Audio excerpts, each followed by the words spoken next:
ဟုတ်ကဲ့ဒီနေ့တော့ဒီမှာချစ်စရာကောင်းတဲ့ background လေးနဲ့ကျွန်တော် lifestyle အကြောင်းလေးပြောပြချင်ပါတယ်ဟုတ်ကဲ့ကျွန်တော်တို့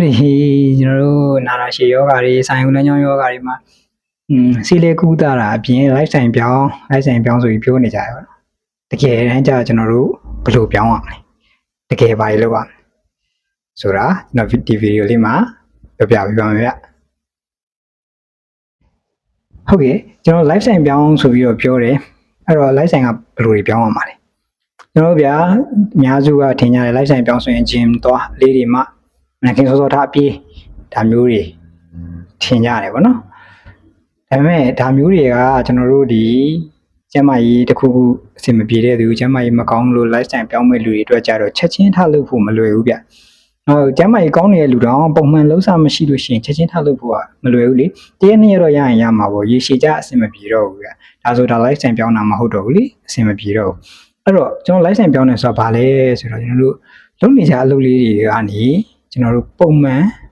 အလေးကျင့်ကောင်းလေးတေးသေးလေးလေ့ကျင့်တေးသေးလေးတွေနဲ့ကောင်းတဲ့လေ့ကျင့်လေးတွေကိုတူးပြီးတော့မွေးမြူသွားရတာဗျ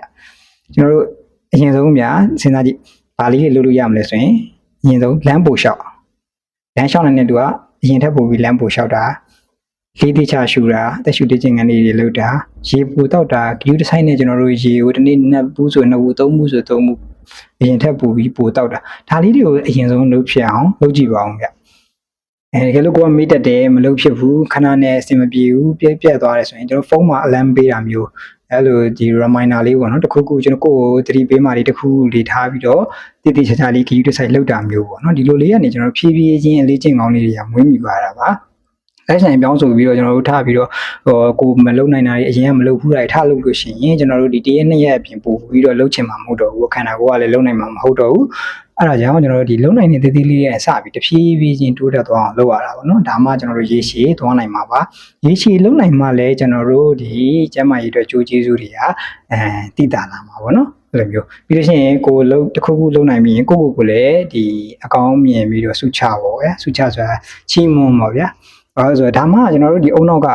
ငါဒါလုပ်တာငါအတွက်ကောင်းပါလားအဲ့လိုမျိုးဒါလေးလုပ်လို့ရှိရင်ငါချင်းမွန်းခံရပါလားဆိုတာမျိုးသိပြီးတော့ပို့ပြီးလုပ်ချင်လာမှာပေါ့နော်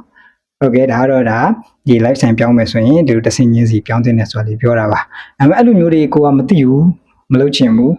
ကိုယ့်အတွက်တီးတဲ့ဆိုတာပဲတခါတည်းလိုချင်တယ်ကိုယ့်အတွက်တီးတဲ့ဆိုမှကြိုက်တယ်ဆိုတဲ့လူတွေကတော့ကျွန်တော်ဒီ lifestyle coaching package ပေါ့နော် service လေးတွေရှိပါတယ်ကျွန်တော်စီမှာ